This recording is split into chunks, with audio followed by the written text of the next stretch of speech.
Puji Tuhan dan salam sejahtera bagi kita semua. Bersyukur kepada Tuhan untuk semua yang senantiasa Tuhan limpahkan dalam kehidupan kita. Dan saat ini kita akan kembali sama-sama belajar pendidikan agama Kristen. Sebelum kita memulai KBM hari ini, saya harap semua murid ambil waktu untuk berdoa bersyukur kepada Tuhan terlebih dahulu. Kita mulai pelajaran hari ini.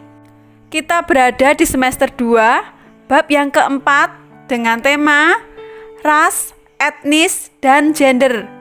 Pelajaran ini bertujuan untuk membangun kesadaran dalam diri peserta didik supaya membangun pikiran positif terhadap perbedaan ras, etnis, dan gender, terutama dalam kaitannya dengan sikap sebagai orang Kristen.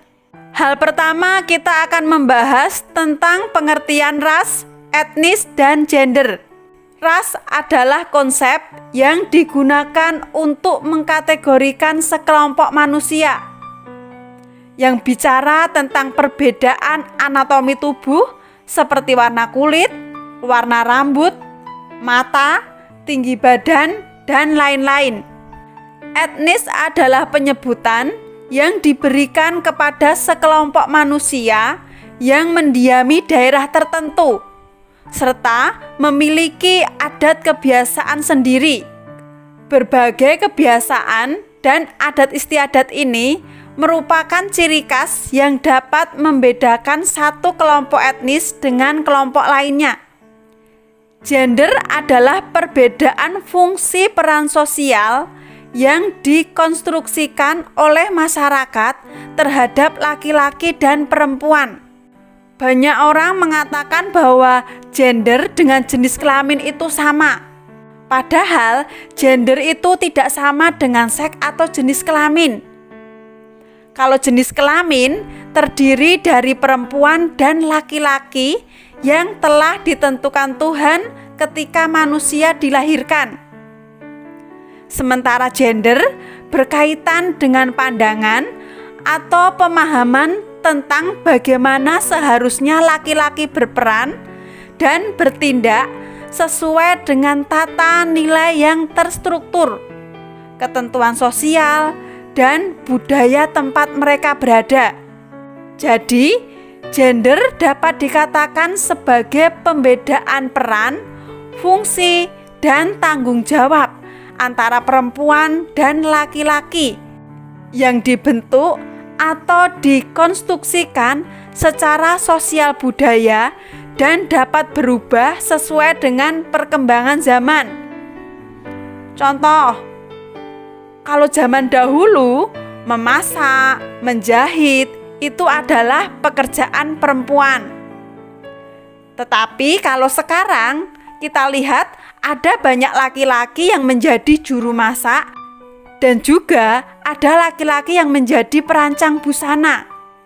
Hal kedua, kita akan membahas masalah-masalah sekitar ras, etnis, dan gender. Kita akan membahas terlebih dahulu diskriminasi rasial dan etnis. Realisme bertentangan dengan prinsip-prinsip hak asasi manusia. Realisme menimbulkan penderitaan yang luar biasa bagi bangsa dan ras tertentu.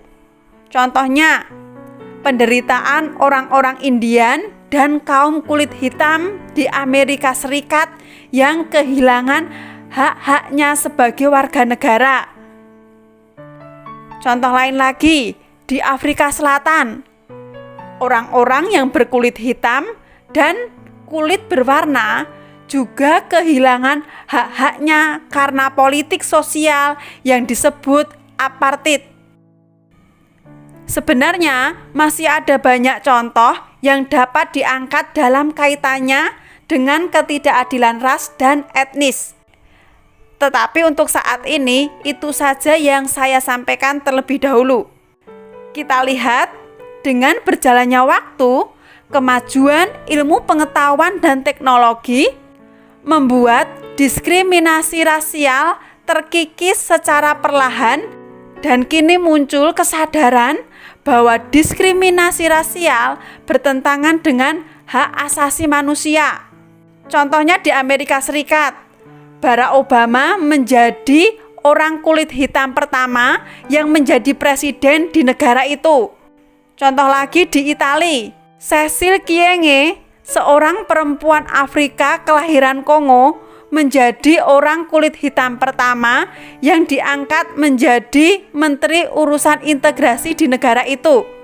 Sekarang kita akan membahas tentang diskriminasi gender. Diskriminasi gender adalah perlakuan yang berbeda terhadap laki-laki dan perempuan. Contohnya, kita lihat budaya di Indonesia lebih berpihak kepada kaum laki-laki dibandingkan dengan kaum perempuan. Di Indonesia masih banyak orang yang memiliki kesadaran gender, dan akibatnya masih cukup banyak perempuan yang tertinggal di berbagai bidang kehidupan. Contoh, masih ada orang tua yang memberikan prioritas utama kepada anak laki-laki untuk bersekolah dibandingkan anak perempuan. Dan sekarang Indonesia semakin maju. Hak-hak perempuan dijamin oleh undang-undang. Contoh, perempuan yang mengalami KDRT dapat melaporkan kepada pihak kepolisian. Selanjutnya, polisi akan melakukan tindakan hukum terhadap pihak yang melakukan kekerasan. Hal ketiga, kita akan membahas penjelasan dari Alkitab. Yang pertama, kita akan belajar tentang apa kata Alkitab tentang ras dan etnis. Dalam Perjanjian Lama, memberi ruang pada keberagaman. Kita lihat dalam Keluaran 22 ayat 21 menjelaskan bahwa anak-anak keturunan Abraham dan Yakub diminta untuk memberi tumpangan bagi orang asing di rumah mereka. Kita juga bisa lihat dalam Perjanjian Baru, Yesus dan Rasul Paulus mengisyaratkan solidaritas dan tidak membeda-bedakan ras dan etnis. Contoh, orang Samaria yang baik hati dalam Lukas 10 ayat 25 sampai 37. Dalam ayat tersebut, Yesus menjelaskan bahwa sesama manusia adalah mereka yang peduli serta menunjukkan solidaritasnya bagi sesama, melewati batas-batas agama dan etnis.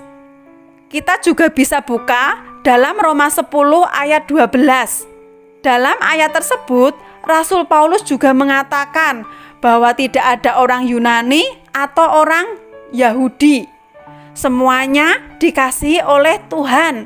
Yang kedua, kita akan belajar tentang apa kata Alkitab tentang kesetaraan gender. Dalam Perjanjian Baru banyak contoh yang menjelaskan bahwa Yesus memperhatikan kaum perempuan. Contohnya, Yesus menerima seorang perempuan yang meminyaki kakinya. Yesus berteman dengan Marta dan juga dengan Maria. Contoh lagi, Yesus mengampuni perempuan yang berzinah dan lain sebagainya. Kalau dalam Perjanjian Lama, kita juga bisa menemukan bahwa ada beberapa perempuan yang tampil sebagai pemimpin yang mempunyai peran penting dalam menyelamatkan bangsa Israel. Contohnya Deborah, Miriam, dan juga Ratu Esther. Jadi, kita dapat simpulkan bahwa Alkitab tidak merendahkan kaum perempuan. Puji Tuhan, pelajaran hari ini cukup sampai di sini. Dari pelajaran hari ini, kita bisa mengambil beberapa kesimpulan. Yang pertama, persoalan ras, etnis, dan gender telah diperdebatkan selama berabad-abad sampai saat ini. 2. Tuhan mengasihi semua manusia tanpa membeda-bedakan ras, etnis, maupun gender. Yang ketiga, sebagai remaja Kristen, kita harus menjadi pelopor dalam menghapuskan praktek-praktek diskriminasi yang didasarkan pada ras, etnis, maupun gender. Puji Tuhan, terima kasih sudah mengikuti pelajaran hari ini. Harus diingat, setelah selesai belajar, semua murid harus ambil waktu untuk berdoa bersyukur kepada Tuhan. Dan saya harap semua murid tetap semangat dalam belajar. Puji Tuhan, terima kasih. Tuhan Yesus memberkati.